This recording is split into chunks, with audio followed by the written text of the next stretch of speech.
ಮಾತಾಡ್ತೀನಿ, ಕಿರ್ಚಲ್ಲ ಬಿಡು.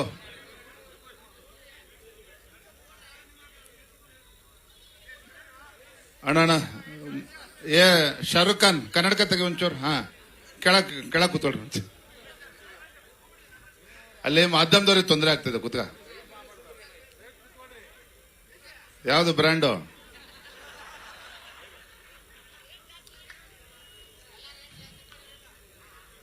ರೇಟ್ ಜಾಸ್ತಿ ಆಗಿದೆ ಅಂತ ಕ್ವಾಂಟಿಟಿ ಕಡಿಮೆ ಆಗಿದೆ ಒಂದು.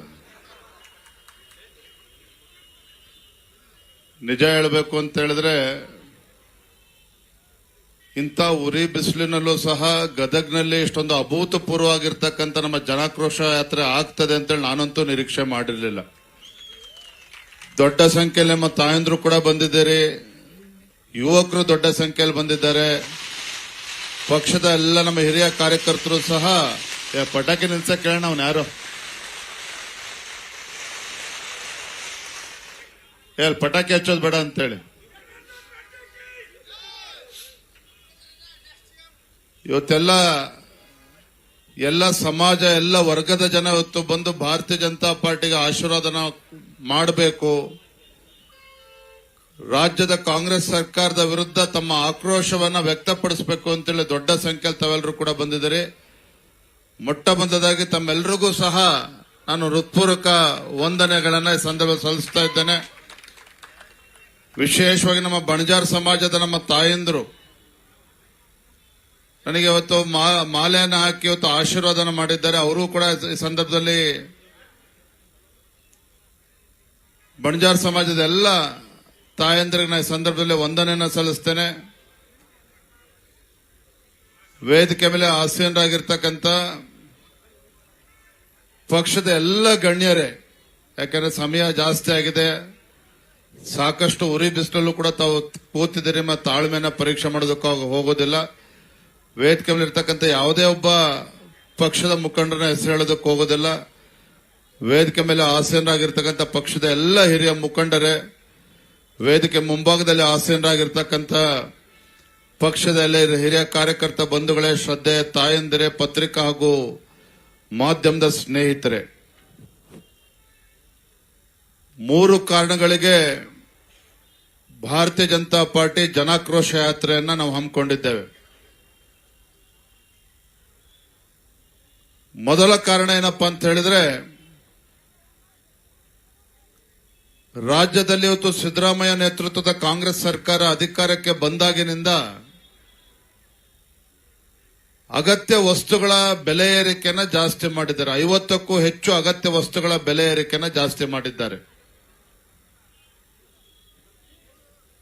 ಬೆಲೆ ಏರಿಕೆಯ ಪರಿಣಾಮವಾಗಿ ರಾಜ್ಯದಲ್ಲಿರ್ತಕ್ಕಂಥ ರೈತರು, ಬಡವರು, ಜನಸಾಮಾನ್ಯರು ಜೀವನ ಸಾಗಿಸ್ತಕ್ಕಂಥದ್ದು ಕೂಡ ಬಹಳ ಕಷ್ಟ ಆಗ್ತಾ ಇದೆ.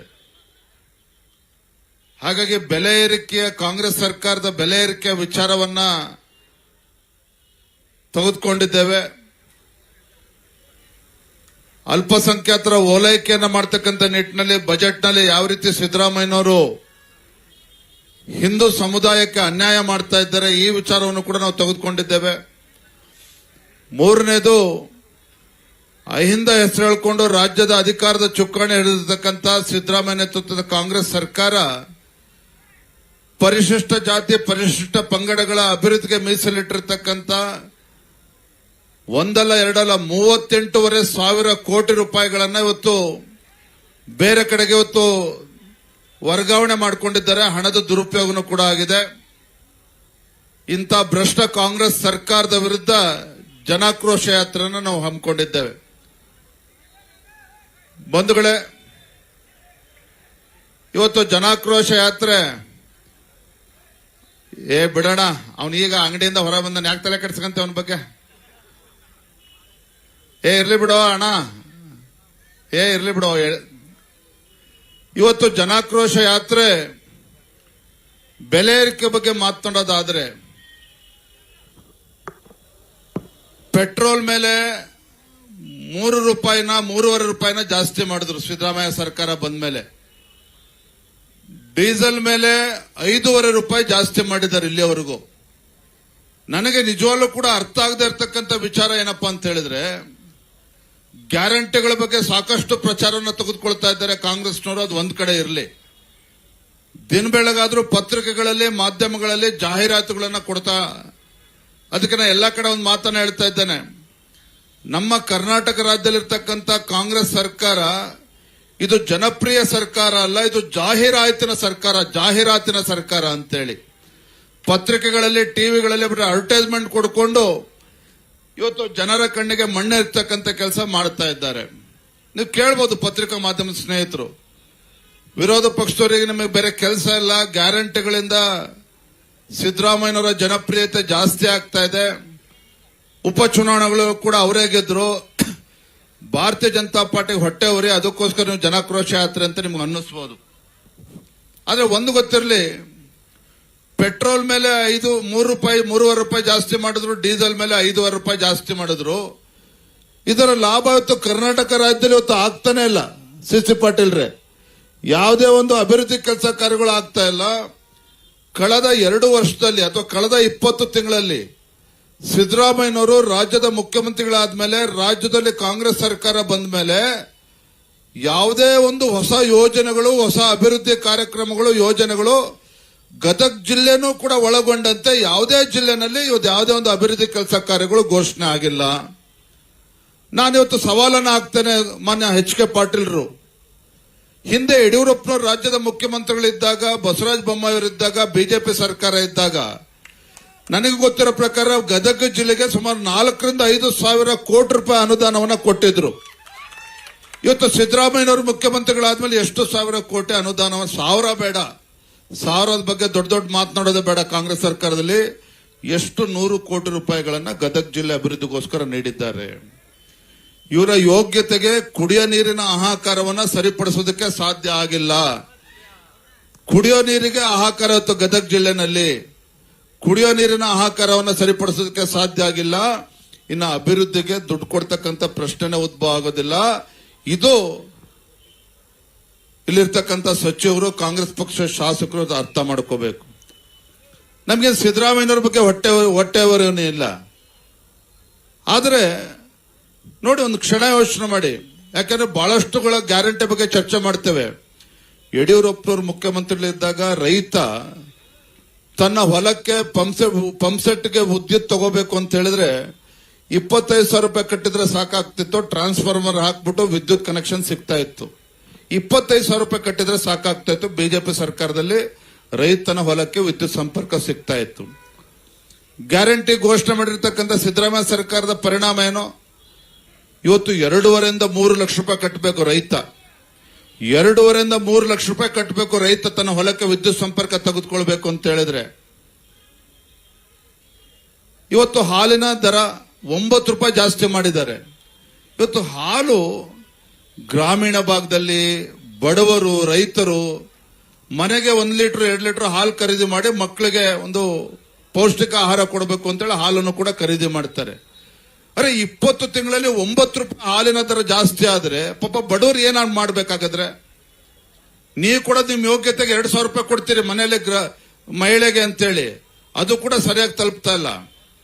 ಆದ್ರೆ ಹಾಲಿನ ದರ 9 ರೂಪಾಯಿ ಜಾಸ್ತಿ ಆದ್ರೆ ದಿನನಿತ್ಯ ಹಾಲು ಖರೀದಿ ಮಾಡ್ಬೇಕಾದ್ರೆ ನಮ್ಮ ಬಡವನ ಪರಿಸ್ಥಿತಿ ಏನಾಗಬೇಕು? ಗ್ರಾಮೀಣ ಭಾಗದಲ್ಲಿ ಇರ್ತಕ್ಕಂಥ ರೈತನ ಪರಿಸ್ಥಿತಿ ಏನಾಗಬೇಕು? ಯಡಿಯೂರಪ್ಪನವರು ಮುಖ್ಯಮಂತ್ರಿಗಳಿದ್ದಾಗ ಪ್ರಧಾನಮಂತ್ರಿ ಕಿಸಾನ್ ಸಮ್ಮಾನ್ ಯೋಜನೆ, ಪ್ರಧಾನಮಂತ್ರಿಗಳು 6,000 ರೂಪಾಯಿ ಕೊಡ್ತಾ ಇದ್ರೆ ಯಡಿಯೂರಪ್ಪನವರು 4,000 ರೂಪಾಯಿ ಕೊಡ್ತಾ ಇದ್ರು. ಅದನ್ನು ಕೂಡ ನಿಲ್ಲಿಸಿದ್ರಿ ನೀವು ಸಿದ್ದರಾಮಯ್ಯನವರು.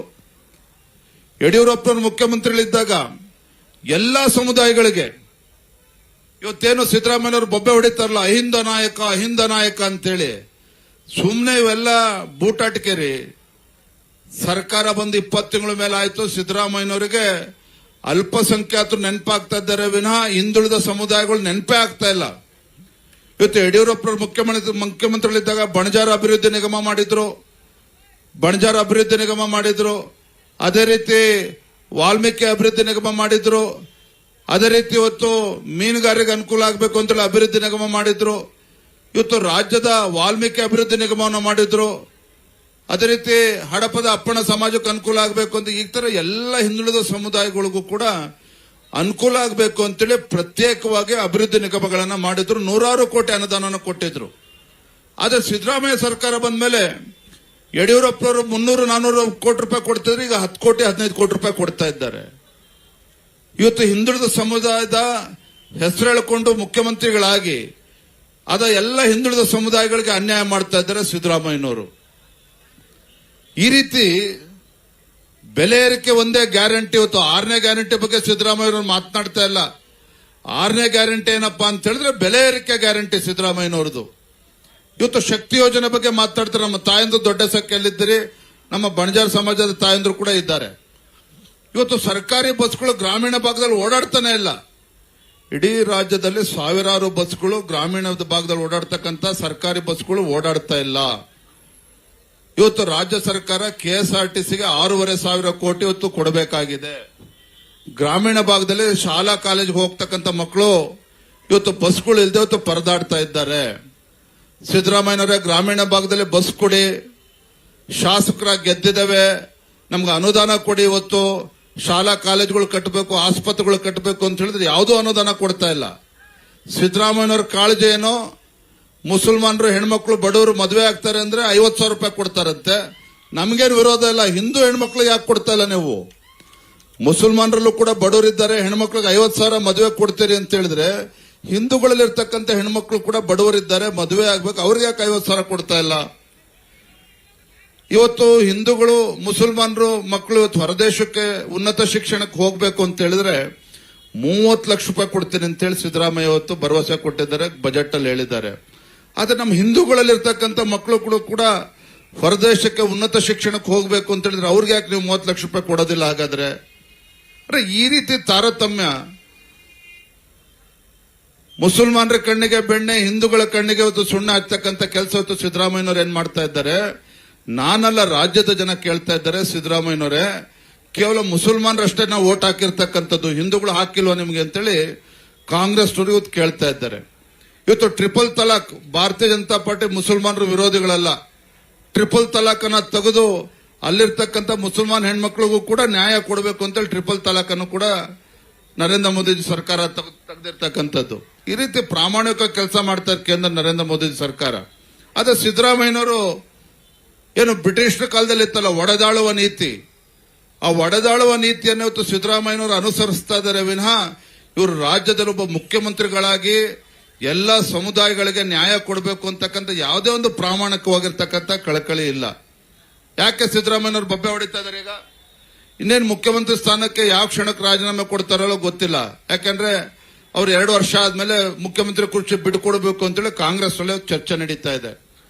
ಹಾಗಾಗಿ ಏನಾದ್ರೂ ಮಾಡಿ ಬೆಂಕಿ ಹಚ್ಚಬೇಕು, ಅದಕ್ಕೆ ಜಾತಿ ಜನಗಣತಿ ಅಂತೇಳಿ ಇವತ್ತು ಇಂಪ್ಲಿಮೆಂಟ್ ಮಾಡ್ತೇನೆ, ಅನುಷ್ಠಾನ ಮಾಡ್ತೇನೆ ಅಂತೇಳಿ ಬೊಬ್ಬೆ ಹೊಡಿತಾ ಇದ್ದಾರೆ. ವೀರಪ್ಪ ಮೊಯ್ಲಿ ರಾಜ್ಯದ ಮಾಜಿ ಮುಖ್ಯಮಂತ್ರಿಗಳು, ಕಾಂಗ್ರೆಸ್ ಪಕ್ಷದ ಒಬ್ಬ ಹಿರಿಯ ನಾಯಕರು ಇವತ್ತು ಹೇಳಿದ್ದಾರೆ, ಸಿದ್ದರಾಮಯ್ಯನವರೇ ಜಾತಿ ಜನಗಣತಿ ಇದು ಅವೈಜ್ಞಾನಿಕವಾಗಿದೆ, ಇದು ಅವೈಜ್ಞಾನಿಕವಾಗಿದೆ, ಇದು ಮಾಡಾಗ್ಲೇ 10 ವರ್ಷ ಆಗಿದೆ, ಇದಾಗಲೇ 2025ನೇ ಇಸ್ವಿಲ್ ಇದೀವಿ, 10 ವರ್ಷಕ್ಕೊಂದ್ಸಲ ಮಾಡಬೇಕಾಗಿದೆ, ಈಗಾಗಲೇ ಹಳೆ ವರದಿ ಆಗಿದೆ, ದಯವಿಟ್ಟು ಇದನ್ನ ಬಿಟ್ಟು ಬೇರೆ ಹೊಸ ವರದಿ ತಯಾರಿಸಬೇಕು ಅಂತೇಳಿ ಸ್ವತಃ ವೀರಪ್ಪ ಮೊಯ್ಲಿ ಅವರೇ ಹೇಳ್ತಾ ಇದ್ದಾರೆ ಇವತ್ತು. ನಾನಷ್ಟೇ ಅಲ್ಲ. ಆದ್ರೆ ಎಲ್ಲೋ ಒಂದ್ ಕಡೆ ಪಾಪ ಸಿದ್ದರಾಮಯ್ಯನವರು ಏನಾಗಿದೆ ಅಂತ ಹೇಳಿದ್ರೆ ಮುಖ್ಯಮಂತ್ರಿ ಕುರ್ಚಿ ಬಿಡೋದಕ್ಕೆ ಅವ್ರು ತಯಾರಿಲ್ಲ. ನಿಮಗೆ ಗೊತ್ತಿರಬಹುದು, ಹಿಂದೆ 5 ವರ್ಷಗಳ ಕಾಲ ಮುಖ್ಯಮಂತ್ರಿ ಇದ್ದರು ಸಿದ್ದರಾಮಯ್ಯನವರು. ಇನ್ನೇನು ಮತ್ತೆ ಚುನಾವಣೆ ಆಗಿ ಕಾಂಗ್ರೆಸ್ ಪಕ್ಷ ಅಧಿಕಾರಕ್ಕೆ ಬರೋದಿಲ್ಲ ಅಂತೇಳಿ ಖಾತ್ರಿ ಆದಾಗ ಏನ್ ಮಾಡಿದ್ರು? ವೀರಶೈವ ಲಿಂಗಾಯತ ಪ್ರತ್ಯೇಕ ಧರ್ಮ ಅಂತೇಳಿ ಬೆಂಕಿ ಹಚ್ಚತಕ್ಕಂಥ ಕೆಲಸ ಮಾಡಿದ್ರು. ವೀರಶೈವ ಲಿಂಗಾಯತ ಪ್ರತ್ಯೇಕ ಧರ್ಮ ಅಂತೇಳಿ ಇವತ್ತು ಸಮಾಜವನ್ನು ಒಡಿತಕ್ಕಂಥ ಕೆಲಸ ರಾಜ್ಯದ ಇತಿಹಾಸದಲ್ಲಿ ಯಾರು ಮಾಡಿದ್ದಾರೆ ಅಂತ ಹೇಳಿದ್ರೆ ಸಿದ್ದರಾಮಯ್ಯನವರು ಮಾಡಿದ್ದಾರೆ. ಈಗ 2 ವರ್ಷಗಳ ಕಾಲ ಮುಗಿತಾ ಇದೆ, ರಾಜೀನಾಮೆ ಕೊಡಬೇಕು ಅಂತೇಳಿ ಏನ್ ಮಾಡಬೇಕು? ಮತ್ತೊಂದು ಹೊಸ ಕುತಂತ್ರ ಷಡ್ಯಂತ್ರ ನಡೀತಾ ಇದೆ, ಜಾತಿ ಜನಗಣತಿ ಅಂತ ಹೇಳಿ ಇವತ್ತು ಮುಸಲ್ಮಾನರನ್ನ ಹಿಂದೂಗಳ ವಿರುದ್ಧ ಎತ್ಕಡ್ತಕ್ಕಂಥ ಕೆಲಸ ಸ್ವತಃ ಮುಖ್ಯಮಂತ್ರಿಗಳು ಮಾಡೋದಕ್ಕೆ ಹೊರಟಿದ್ದಾರೆ.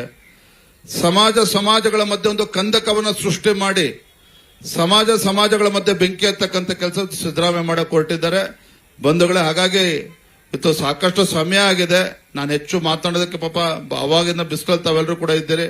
ನಾನು ಇಷ್ಟೇ ಹೇಳ್ತೇನೆ, ಇಂಥ ಒಂದು ದರಿದ್ರ ಜನವಿರೋಧಿ ಸರ್ಕಾರ ರಾಜ್ಯದಲ್ಲಿರ್ತಕ್ಕಂಥ ರೈತರಿಗೆ ಇವತ್ತು ರಾಜ್ಯದಲ್ಲಿರ್ತಕ್ಕಂಥ ರೈತರಿಗೂ ಕೂಡ ಯಾವುದೇ ರೀತಿ ಅನುಕೂಲ ಆಗ್ತಾ ಇಲ್ಲ. ನೋಡಪ್ಪ, ಇವತ್ತು ರೈತರು ಪಾಪ ಕಷ್ಟಪಟ್ಟು ಅವನ್ ಬೆಳೆದಂತ ಬೆಳೆಗೆ ಒಂದು 7 ತಾಸು ವಿದ್ಯುತ್ ಕೊಟ್ರೆ ನೀರ್ ಹಾಯಿಸ್ಕೊಂಡು ಬೆಳೆ ಸರಿಯಾಗಿ ಕೈ ಸಿಗ್ತಾ ಇತ್ತು. ಬೆಳೆ ಬೆಳೆದಿದೆ, ಪಾಪ ರೈತರು ನೀರ್ ಹಾಯಿಸ್ಕೋಬೇಕು ಅಂತ ಹೇಳಿದ್ರೆ 6-7 ತಾಸು ವಿದ್ಯುತ್ ಕೂಡ ಸರ್ಕಾರಕ್ಕೆ ಕೊಡೋದಕ್ಕೆ ಸಾಧ್ಯ ಆಗಿಲ್ಲ. ಅವ್ರಿಗೆ ಸರ್ಕಾರಕ್ಕೆ ವಿದ್ಯುತ್ ಕೊಡೋದಕ್ಕೆ ಸಾಧ್ಯ ಆಗಿಲ್ಲ. ಪಾಪ ಬೆಳೆದಂತ ಬೆಳೆ ನಾಶ ಆಗಿ ಪಾಪ ಬೆಳೆನೂ ಕೂಡ ರೈತನ ಕೈಗೆ ಸಿಗಲಿಲ್ಲ. ಈ ರೀತಿ ಒಂದು ಕೆಟ್ಟ ಸರ್ಕಾರ ರಾಜ್ಯದಲ್ಲಿರ್ತಕ್ಕಂಥ ರೈತರ ಪರವಾಗಿ ಒಳ್ಳೆ ಕಾಳಜಿಯನ್ನು ಇಟ್ಕೊಂಡು, ಬಡವರ ಬಗ್ಗೆ ಕಾಳಜಿ ಇಟ್ಕೊಂಡು ಆ ರೀತಿ ಒಬ್ಬ ಮುಖ್ಯಮಂತ್ರಿ ಕೆಲಸ ಮಾಡಬೇಕಾಗಿತ್ತು. ಯಡಿಯೂರಪ್ಪನವ್ರು ಏನ್ ಮಾಡಿದ್ರು ನಿಮ್ಗೆ ಗೊತ್ತಿದೆ. ಹಿಂದೆ ಯಡಿಯೂರಪ್ಪನವ್ರು ಮುಖ್ಯಮಂತ್ರಿಗಳಾದಾಗ ನೆರೆ ಆಯ್ತು, ಭೀಕರ ನೆರೆಯಾಗಿ ಪಾಪ ಬಡವರೆಲ್ಲ ಮನೆ ಕಳ್ಕೊಂಡ್ರು. ಗದಗಲ್ಲೂ ಆಯ್ತು, ಬೆಳಗಾವಿ, ರಾಯಚೂರು, ಕೊಪ್ಪಳ ಎಲ್ಲ ಕಡೆ ಆಯ್ತು. ಕೇಂದ್ರ ಸರ್ಕಾರ NDRF ನಾರ್ಮ್ಸ್ ಪ್ರಕಾರ ಮಳೆ ಹೆಚ್ಚಾಗಿ ನೆರೆಯಿಂದ ಮನೆ ಕಳ್ಕೊಂಡ್ರೆ ಆ ಬಡವನಿಗೆ 1 ಲಕ್ಷ ರೂಪಾಯಿ ಕೊಡಬೇಕಾಗಿತ್ತು. ಪಾಪ ಯಡಿಯೂರಪ್ಪನವ್ರು ತೀರ್ಮಾನ ಮಾಡಿದ್ರು 1 ಲಕ್ಷದಲ್ಲಿ ಮನೆ ಕಟ್ಟೋದಕ್ಕೆ ಸಾಧ್ಯ ಆಗೋದಿಲ್ಲ ಅಂತೇಳಿ ಯಡಿಯೂರಪ್ಪರು 5 ಲಕ್ಷ ರೂಪಾಯಿ ಘೋಷಣೆ ಮಾಡಿದ್ರು ಬಡವರಿಗೆ ಮನೆ ಕಟ್ಕೋಬೇಕು ಅಂತೇಳಿ. ಆದ್ರೆ ಒಬ್ಬ ಸಿದ್ದರಾಮಯ್ಯ ಅಂತ ಒಬ್ಬ ಮುಖ್ಯಮಂತ್ರಿ ಇವತ್ತು ಮುಖ್ಯಮಂತ್ರಿಗಳಿಗೆ ಬಡವ ಮನೆ ಕಳ್ಕೊಂಡ ಅಂತ ಹೇಳಿದ್ರೆ 75,000 ರಿಂದ 80,000 ರೂಪಾಯಿ ಕೊಡ್ತಾರೆ. ಅದು ಕೂಡ ಕೊಡಬೇಕು ಅಂದ್ರೆ 1 ವರ್ಷ 2 ವರ್ಷ ಸತಾಯಿಸ್ತಾರೆ. ಯಡಿಯೂರಪ್ಪನವ್ರು ಮುಖ್ಯಮಂತ್ರಿಗಳಿದ್ದಾಗ ಬಿಜೆಪಿ ಸರ್ಕಾರ ಇದ್ದಾಗ ಬಡವ ಮನೆ ಕಳ್ಕೊಂಡ್ರೆ 5 ಲಕ್ಷ ರೂಪಾಯಿ ಸಿಗ್ತಾ ಇತ್ತು. ಸಿದ್ದರಾಮಯ್ಯನವ್ರು ಬಂದ್ಮೇಲೆ ಇವತ್ತು 70,000 80,000 ರೂಪಾಯಿ ಕೊಡ್ತಾರೆ. ಹೌದ್ ತಾನೆ? 70-80,000 ಅದು ಕೂಡ ತಕ್ಷಣ ಕೈ ಸಿಗೋದಿಲ್ಲ. ಅಂದ್ರೆ ಈ ರೀತಿ ನಾನು ಮೊನ್ನೆ ಹೇಳ್ತಾ ಇದ್ದೆ ಅಸೆಂಬ್ಲಿನಲ್ಲಿ, ಒಬ್ಬ ರಾಜ್ಯ ಮುಖ್ಯಮಂತ್ರಿಗಳು ಅಂತ ಹೇಳಿದ್ರೆ ರಾಜ್ಯದ ದೊರೆ ಅವನು, ರಾಜ್ಯದ ದೊರೆ ಮಹಾರಾಜ ಅವನು. ಹಿಂದೆ ಮಹಾರಾಜರು ಏನ್ ಮಾಡ್ತಾ ಇದ್ರು ಅಂತ ಹೇಳಿದ್ರೆ ರಾಜ್ಯದಲ್ಲಿ ಜನರು ಸುಭಿಕ್ಷವಾಗಿದ್ದಾರ, ರೈತರು ಸಂತೋಷದಲ್ಲಿದ್ದಾರ, ಬಡವರು ನೆಮ್ಮದಿಯಿಂದ ಇದ್ದಾರೋ ಇಲ್ವೋ ಅಂತೇಳಿ ಅರ್ಥ ಮಾಡ್ಕೋಬೇಕು ಅಂತ ಹೇಳಿ ಮಹಾರಾಜರು ಏನ್ ಮಾಡ್ತಾ ಇದ್ರು ಅಂದ್ರೆ ಮಾರುವೇಷ ಹಾಕೊಂಡು ಊರುಗಳಿಗೆ ಹೋಗ್ತಾ ಇದ್ನಂತೆ. ರೈತರನ್ನ, ವ್ಯಾಪಾರಸ್ಥರನ್ನ, ಬಡವರನ್ನ ಎಲ್ಲರನ್ನೂ ಕೂಡ ಮಾತಾಡಿಸ್ತಿದ್ರಂತೆ. ನಿಮ್ಮೆಲ್ಲ ಸರಿ ಇದೆಯಾ, ನಿಮ್ಮ ಮಹಾರಾಜರು ಸರಿಯಾಗಿ ನಡ್ಕೊಳ್ತಾ ಇದ್ದಾರ, ನಿಮ್ಮ ಬೆಳೆದಂತ ಬೆಳೆಗೆ ಸರಿಯಾದಂತ ಬೆಲೆ ಸಿಗ್ತಾ ಇದೆಯಾ, ಏನೋ ಕಷ್ಟಗಳಿದೆ ಎಲ್ಲವನ್ನೂ ಕೂಡ ಅರ್ಥ ಮಾಡ್ಕೊಳ್ತಕ್ಕಂಥ ಕೆಲಸ ಮಾಡ್ತಾ ಇದ್ರು. ಪಾಪ ಸಿದ್ದರಾಮಯ್ಯನವರಿಗೆ ಅವರ ಮಂತ್ರಿಮಂಡಲ ಸದಸ್ಯರಿಗೆ ಪುರುಸೊತ್ತಿಲ್ಲ. ಬೆಂಗಳೂರೇ ಕರ್ನಾಟಕ ನಂಗಾಗಿದೆ. ಬೆಂಗಳೂರಿನಲ್ಲೇ ವಿಧಾನಸೌಧದಲ್ಲೇ AC ರೂಮಲ್ಲೇ ಕುತ್ಕೊಂಡು ಬೆಂಗಳೂರಿನಲ್ಲಿ ಕುತ್ಕೊಂಡ್ರೆ ಇವತ್ತು ರೈತರ ಸಮಸ್ಯೆ ಹೆಂಗ್ ಗೊತ್ತಾಗುತ್ತೆ ಒಬ್ಬ ರಾಜ್ಯದ ಮುಖ್ಯಮಂತ್ರಿಗೆ? ಇವತ್ತು ಬೆಲೆ ಏರಿಕೆ ಇಷ್ಟ ಆಗಿದೆ. ಇವತ್ತು ಪಾಪ ಬಡವರು ಯಾವ ರೀತಿ ಕಣ್ಣೀರು ಹಾಕ್ತಾ ಇದ್ದಾರೆ, ಬಡವರು ಯಾವ ತೊಂದರೆ ಅನುಭವಿಸ್ತಾ ಇದ್ದಾರೆ, ಒಬ್ಬ ಮುಖ್ಯಮಂತ್ರಿ ಹೇಗೆ ಗೊತ್ತಾಗಬೇಕು? ಪಾಪ HK ಪಾಟೀಲ್ ಬಂದ್ರೆ ಅವ್ರು ಹುಲ್ಕೋಟೆನಲ್ಲಿ ಅಲ್ಲೇ ಇರ್ತಾರೆ, ಪಾಪ ಗದಗಿಗೂ ಬರೋದಿಲ್ಲ. ಹಂಗಾಗಿ ನೀರು ಬಿಟ್ಟಿಲ್ಲ ಗದಗಿಗೆ. ನಿಮ್ಗೆ ಗದಗಲ್ಲಿ ಯಾಕೆ ನೀರು ಬರೋದಿಲ್ಲ ಅಂತ ಹೇಳಿದ್ರೆ ಇಲ್ಲಿ ಜನ ಬಿಜೆಪಿ ಜಾಸ್ತಿ ಇದ್ದಾರೆ, ಹಂಗಾಗಿ ಓಟ್ ಕೊಟ್ಟಿಲ್ಲ ಅಂತ ಬಹುಶಃ ಗದಗಿಗೆ ನೀರು ಬಿಡ್ತಾ ಇಲ್ಲ ಅಂತ ಕಾಣುತ್ತದೆ. ಅಂದ್ರೆ ಈ ರೀತಿ ರೈತರ ವಿರೋಧಿ, ಬಡವರ ವಿರೋಧಿ ಇರ್ತಕ್ಕಂಥ ರಾಜ್ಯ ಸರ್ಕಾರ. ಹಾಗಾಗಿ ಎಲ್ಲ ಕಡೆ ಹೇಳ್ತಾ ಇರ್ತಕ್ಕಂಥದ್ದು, ಈ ನಾಡಿನ ಜನರ ಪಾಲಿಗೆ ಈ ಕಾಂಗ್ರೆಸ್ ಸರ್ಕಾರ ಬದುಕಿದ್ದು ಕೂಡ ಸತ್ತ ಆಗಂತ ಆಗಿದೆ. ರಾಜ್ಯದ ಸಂಕಷ್ಟಕ್ಕೆ ಸ್ಪಂದನೆ ಮಾಡದೇ ಇರ್ತಕ್ಕಂಥ ರಾಜ್ಯ ಸರ್ಕಾರ ಬದುಕಿದ್ದು ಕೂಡ ಸತ್ತಂತ ಆಗಿದೆ ಅನ್ನೋದನ್ನ ನಾನು ಈ ಸಂದರ್ಭ ಹೇಳ್ತಾ ಇರ್ತಕ್ಕಂಥದ್ದು. ಹಾಗಾಗಿ ನಮ್ಮ ಕಾರ್ಯಕರ್ತರು ದಯವಿಟ್ಟು ಅರ್ಥ ಮಾಡ್ಕೊಳ್ಳಿ. ನಾನು ವೇದಿಕೆ ಮೇಲೆ ಇರ್ತಕ್ಕಂಥ ಎಲ್ಲ ನಮ್ಮ ಪಕ್ಷದ ಮುಖಂಡರನ್ನ ಕೈ ಜೋಡಿಸಿ ವಿನಂತಿ ಮಾಡ್ತೇನೆ. ಇವತ್ತು ನಾನು ನಿಜವಾಗ್ಲೂ ಕೂಡ ಆಶ್ಚರ್ಯ ಆಯ್ತು. ಗದಗ್ನಲ್ಲಿ ಇವತ್ತು ಇಂಥ ಉರಿ ಬಿಸಿಲಲ್ಲೂ ಕೂಡ ನಮ್ಮ ಲಮಾಣಿ ಅವರು, ನಮ್ಮೆಲ್ಲ CC ಪಾಟೀಲ್ ಎಲ್ಲಾ ಕ್ಷೇತ್ರದಿಂದ, ಕಳಕಪ್ಪಬಂಡಿ ಎಲ್ಲಾ ಕ್ಷೇತ್ರದಿಂದ ಬಂದಿದ್ದಾರೆ. ಆದ್ರೆ ಕಾರ್ಯಕರ್ತರ ಉತ್ಸಾಹ ನೋಡಿದಾಗ ನನಗೆ ಬೇಸರ ಆಯ್ತು. ಏನಪ್ಪ, ನಮ್ಮ ಕಾರ್ಯಕರ್ತರು ವೇದಿಕೆ ಮೇಲೆ ಇಷ್ಟೊಂದು ದೊಡ್ಡ ಸಂಖ್ಯೆಯಲ್ಲಿ ಮುಖಂಡರು ಕೂತಿದ್ದಾರೆ ಅಂತ ಹೇಳಿದ್ರೆ ನಮ್ಮ ಕಾರ್ಯಕರ್ತರ ಶ್ರಮ ದೊಡ್ಡದಿದೆ. ಯಾವುದೇ ಸ್ಥಾನಮಾನದ ಅಪೇಕ್ಷೆನ ಪಡೆದೇನೆ ನಾನು MLA ಆಗಬೇಕು, ನಾನು ಮುನ್ಸಿಪಲ್ ಕೌನ್ಸಿಲರ್ ಆಗಬೇಕು, ನಾನು ZP ಮೆಂಬರ್ ಆಗಬೇಕು, ಇವ್ಯಾವ ಕನಸು ಕೂಡ ನಿಮಗಿಲ್ಲ. ಆದ್ರೆ ಭಾರತೀಯ ಜನತಾ ಪಾರ್ಟಿ ಯಾರೇ ಅಭ್ಯರ್ಥಿ ಆಗಲಿ ಬಿಜೆಪಿ ಗೆಲ್ಲಬೇಕು, ನರೇಂದ್ರ ಮೋದಿಜಿಯವರ ಕೈನ ಬಲಪಡಿಸಬೇಕು, ಯಡಿಯೂರಪ್ಪರ ಕೈನ ಬಲಪಡಿಸಬೇಕು ಅಂತೇಳಿ ಕಳೆದ ಹಲವಾರು ವರ್ಷಗಳಿಂದ ಪ್ರಾಮಾಣಿಕವಾಗಿ ಕೆಲಸ ಮಾಡ್ತಾ ಇದ್ದೀರಿ. ನಾನು ಯಾರ ಹೆಸರು ಹೇಳೋದಕ್ಕೆ ಹೋಗೋದಿಲ್ಲ. ನಾನು ಮತ್ತೆ ಬರ್ತೇನೆ ಗದಗ ಜಿಲ್ಲೆಗೆ. ಒಂದು ದಿನ ಜಿಲ್ಲೆಯಲ್ಲೇ ಕೂತ್ಕೊಂಡು ಯಾವ ವಿಧಾನಸಭಾ ಕ್ಷೇತ್ರದ ಸಮಸ್ಯೆ ಏನಿದೆ, ನಮ್ಮ ನಾಯಕರ ನಡವಳಿಕೆ ಏನಿದೆ. ಯಾಕಂದ್ರೆ ನಾವು ನಾಯಕರಾಗಬೇಕು ಅಂದ್ರೆ ಕಾರಣ ನಮ್ಮ ಕಾರ್ಯಕರ್ತರು. ನಾವು ನಾಯಕರಾದ್ಮೇಲೆ, ನಾವು ಶಾಸಕರಾದ್ಮೇಲೆ, ನಾವು ಮಂತ್ರಿಗಳಾದ್ಮೇಲೆ ನಮ್ಮ ಕಾರ್ಯಕರ್ತರಿಗೆ ಬೆಲೆ ಇಲ್ಲ ಅಂತ ಹೇಳಿದ್ರೆ ಮತ್ತೆ ನಮ್ಮನ್ನ ಹೇಗೆ ನಮ್ಮ ಜನರು ನಮ್ಮ ಬಗ್ಗೆ ವಿಶ್ವಾಸ ಇಟ್ಕೊಳ್ತಕ್ಕಂಥದ್ದು? ನಮ್ಮ ಕಾರ್ಯಕರ್ತರ ಬಗ್ಗೆ ಹೆಂಗ್ ವಿಶ್ವಾಸ ಇಟ್ಕೊಳ್ತಾರೆ? ಹಾಗಾಗಿ ಅಣ್ಣ ಒಂದ್ ನಿಮಿಷ ತಡೆಯೋಣ, ನಾನು ಯಾರ ಬಗ್ಗೆನೂ ನಾವು ಉಲ್ಲೇಖ ಮಾಡ್ತಾ ಇಲ್ಲ. ನನ್ನ ವಿನಂತಿ ಏನಪ್ಪಾ ಅಂತ ಹೇಳಿದ್ರೆ, ವೇದಿಕೆ ಮೇಲೆ ಇರ್ತಕ್ಕಂಥ ಮುಖಂಡರಿಗೆ ಯಾವ ರೀತಿ ಗೌರವ ಸಮಾಜದಲ್ಲಿ ಸಿಗ್ತಾ ಇದೆಯೋ ಅಷ್ಟೇ ಗೌರವ ನಮ್ಮ ಪಕ್ಷದ ಕಾರ್ಯಕರ್ತರಿಗೂ ಸಿಗಬೇಕು. ಆ ನಿಟ್ಟಿನಲ್ಲಿ ನಾನು ಕೂಡ ಗದಗ ಜಿಲ್ಲೆಗೂ ಬರ್ತೇನೆ, ರಾಜ್ಯದ ಎಲ್ಲ ಜಿಲ್ಲೆಗೂ ಕೂಡ ಹೋಗ್ತೇನೆ. ಆ ಜಿಲ್ಲೆಯಲ್ಲಿರ್ತಕ್ಕಂಥ ಸಮಸ್ಯೆನ ಬಗೆಹರಿಸ್ತಕ್ಕಂಥ ಕೆಲಸವನ್ನ ಪ್ರಾಮಾಣಿಕವಾಗಿ ನಾನು ಮಾಡ್ತೇನೆ. ಆದ್ರೆ ನಾನು ಬರೋಕ್ಕೂ ಮುಂಚಿತವಾಗಿ ಆದಷ್ಟು ನಿಮ್ಮ ಸಮಸ್ಯೆಗಳನ್ನ ಬಗೆಹರಿಸ್ಕೊಳ್ಳಿ. ಯಾಕೆಂದ್ರೆ ವಿರೋಧ ಪಕ್ಷವಾಗಿ ನಮ್ಮ ಜವಾಬ್ದಾರಿ ಜಾಸ್ತಿ ಇದೆ. ನಾನಂತೂ ಇವತ್ತು ರಾಜ್ಯದ ಅಧ್ಯಕ್ಷನಾಗಿ ನಾನಿವತ್ತು ಯಡಿಯೂರಪ್ಪನವ್ರ ಮಗ ಅಂತ ಹೇಳಿದಕ್ಕೆ ನಂಗೆ ಹೆಮ್ಮೆ ಇದೆ. ಯಡಿಯೂರಪ್ಪನವರು ಅಂತ ಹೇಳಿದ್ರೆ ರಾಜ್ಯ ಕಂಡಂತ ಒಬ್ಬ ಧೀಮಂತ ನಾಯಕ, ರೈತ ನಾಯಕ, ಒಬ್ಬ ಹೋರಾಟಗಾರ. ಇವತ್ತು ಯಡಿಯೂರಪ್ಪನವ್ರ ಮಗ ಅನ್ನೋದಕ್ಕೂ ಕೂಡ ನನಗೆ ಹೆಮ್ಮೆ ಇದೆ. ರಾಜ್ಯದ ಭಾರತೀಯ ಜನತಾ ಪಾರ್ಟಿ ಅಧ್ಯಕ್ಷ ಅಂತ ಹೇಳೋದಕ್ಕೂ ಕೂಡ ನನಗೆ ಹೆಮ್ಮೆ ಇದೆ. ಆದ್ರೆ ಇದೆಲ್ಲದಕ್ಕಿಂತ ಮಿಗಿಲಾಗಿ ಭಾರತೀಯ ಜನತಾ ಪಾರ್ಟಿ ಒಬ್ಬ ಕಾರ್ಯಕರ್ತ ಅಂತ ಹೇಳೋದಕ್ಕೆ ಇನ್ನೂ ಕೂಡ ದೊಡ್ಡ ಹೆಮ್ಮೆ ಇದೆ ನನಗೆ. ಹಾಗಾಗಿ ಆ ಕಾರ್ಯಕರ್ತರಿಗೆ ಗೌರವ ಬರ್ತಕ್ಕಂಥ ನಿಟ್ಟಿನಲ್ಲಿ ನನ್ನನ್ನು ಸೇರಿ ನಾ ಹೇಳ್ತಾ ಇದ್ದೇನೆ, ನಾವೆಲ್ಲರೂ ಸೇರಿ ನಡ್ಕೋಬೇಕು.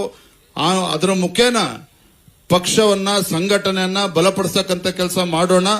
ನಮ್ಮ ಕಾರ್ಯಕರ್ತರು ಯಾವತ್ತೂ ಕೂಡ ನಮ್ಮ ನಡವಳಿಕೆಯಿಂದ ತಲೆ ತಗ್ಗಿಸ್ತಕ್ಕಂಥ ವಾತಾವರಣ ಗದಗ ಜಿಲ್ಲೆಯಲ್ಲಿ ಬರಬಾರದು.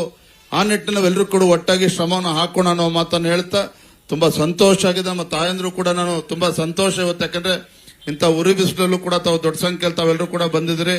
ನಮ್ಮ ಬಣಜಾರ್ ಸಮಾಜದ ಮಾರ್ಗೋರ್ ಬಾಯ್ಸ್ ರಾಮ್ ನಮ್ಮೆಲ್ಲ ಬಣಜಾರ್ ಸಮಾಜದ ತಾಯಂದ್ರು ಕೂಡ ಸಂದರ್ಭ ವಂದನೆಯನ್ನು ಸಲ್ಲಿಸ್ತಾ, ನಮ್ಮೆಲ್ಲ ಯುವಕ ಮಿತ್ರ, ನಮ್ಮ ಪಕ್ಷದ ಎಲ್ಲ ಕಾರ್ಯಕರ್ತರು ಎಲ್ಲರೂ ಕೂಡ ಈ ಸಂದರ್ಭದಲ್ಲಿ ವಂದನೆ, ಅಭಿನಂದನೆಯನ್ನ ಸಲ್ಲಿಸ್ತಾ ನಾವೆಲ್ಲರೂ ಕೂಡ ಒಟ್ಟಾಗಿ